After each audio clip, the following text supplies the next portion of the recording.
Bonjour les amis, quand est-ce que ça va s'arrêter? Ils continuent, les racistes, l'extrême droite, les fascistes, les néo-nazis. Ils ont encore menacé de mort des paisibles élus de la République.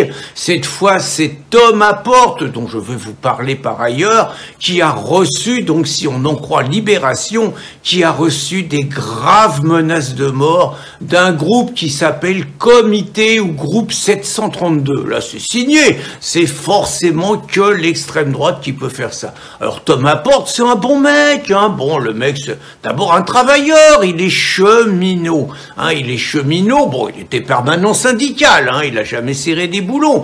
Mais il était permanent syndical dans la région d'Agen. Puis, il est pas sectaire. Hein. Lui, il travaille avec tout le monde. Par exemple, il a été permanent au PC. Et puis après, il est devenu conseiller politique de Sandrine Rousseau pour la primaire des Verts. Bon, Sandrine, elle a perdu. Je pense qu'il y a eu un bourrage d'urne, pour un bourrage de Sandrine, un bourrage d'urne. Hein. Donc Sandrine, elle a perdu. Bon, Thomas, il fallait qu'il trouve un boulot. Et Thomas, il a su négocier avec Méluche et il s'est retrouvé député dans Seine-Saint-Denis, dans le 9-3, là où il est tout à fait dans son élément, même s'il n'y avait jamais mis les pieds. Puis Thomas, il avait fondé un machin contre l'extrême droite. Il était le seul adhérent, président, tout.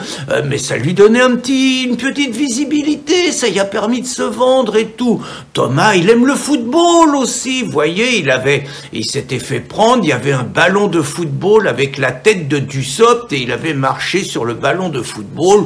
Petite façon peut-être d'inciter ses petits camarades des cités à mettre des coups de pied dans la tête de Dussopt comme ils savent le faire quand ils chopent une victime à 10 contre 1. Donc, il a reçu d'affreuses menaces de mort, Thomas Porte, et là, ça peut pas durer. Et bien qu'il passe son temps à dégueuler sur les policiers, il a pris sur lui pour aller déposer plainte pour menaces de mort. Alors moi, je croyais que quand on était un révolutionnaire, on faisait pas confiance en la justice de l'État bourgeois, hein, et qu'on réglait ses problèmes. Moi, c'est ce qu'on m'avait appris.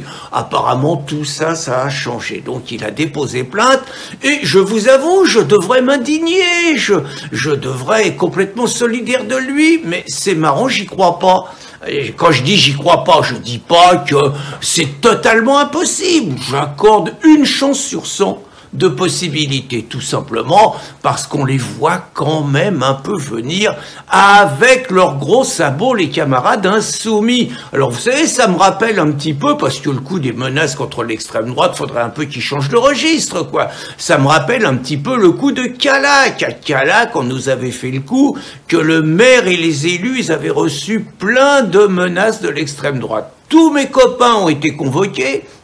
Moi, j'ai été convoqué aussi, hein, j'ai subi un interrogatoire et tout, c'est pourtant pas à côté de chez moi, hein.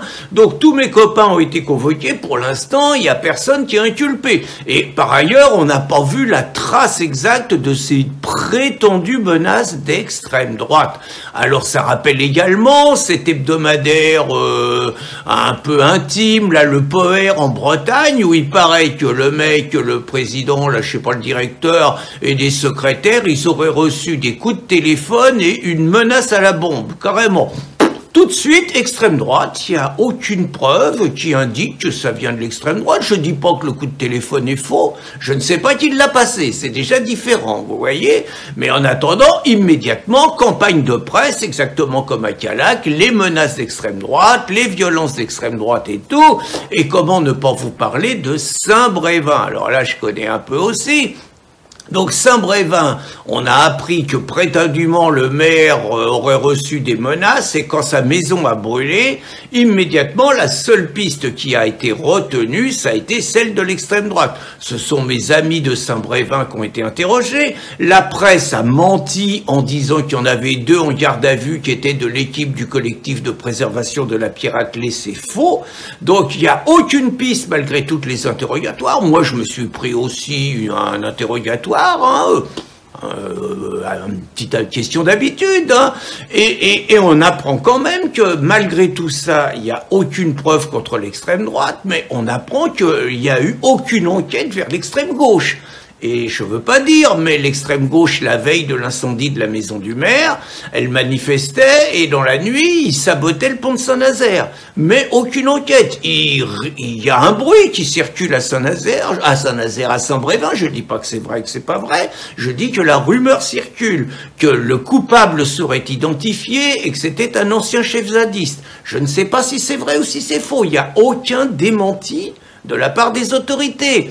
Et d'autre part, à ma connaissance, aucun leader d'extrême gauche, aucun animateur d'extrême gauche, aucun de ceux qui ont mis le feu à une voiture à Saint-Brévin lors d'une manifestation, ça existe et ça c'est l'extrême gauche, n'a été interrogé par les forces de l'ordre. Donc question quand même, vous voyez.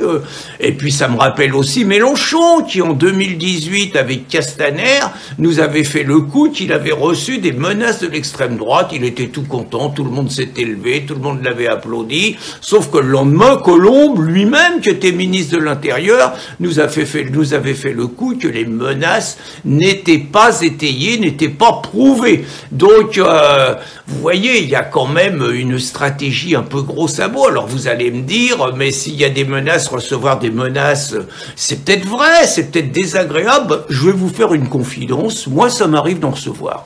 Ça m'arrive d'en recevoir, j'en ai reçu, récemment, j'ai reçu un coup de téléphone d'un mec inidentifiable, le mec me disant que il allait venir me tuer, moi, ma femme et mon chien. Je savais pas que j'avais un chien, donc bon, j'ai éclaté de rire, et puis j'ai raccroché, quoi, voilà. Et j'ai pas été déposé plainte pour autant, d'abord parce que j'ai pas envie qu'on me barbote mon téléphone, qu'on me barbote mon ordinateur, et puis d'autre part, je vous expliquerai pourquoi je prends pas ça au sérieux du tout. Donc, ça ressemble quand même à une stratégie. La stratégie, en ce moment, c'est Darmanin et les Insoumis marchent main dans la main pour interdire toute expression, toute manifestation, campagne contre CNews, dissolution de groupes et tout. Donc pour interdire toute expression de la mouvance patriote. Et donc tout ça ressemble quand même un petit peu à un coup monté cousu de fil blanc. Et je terminerai en vous disant que j'ai eu une longue pratique du football et que ma longue pratique du football m'a appris une chose, c'est que quand un gars vient vous voir en vous disant qu'il allait vous casser la jambe, c'est pas lui qui est dangereux.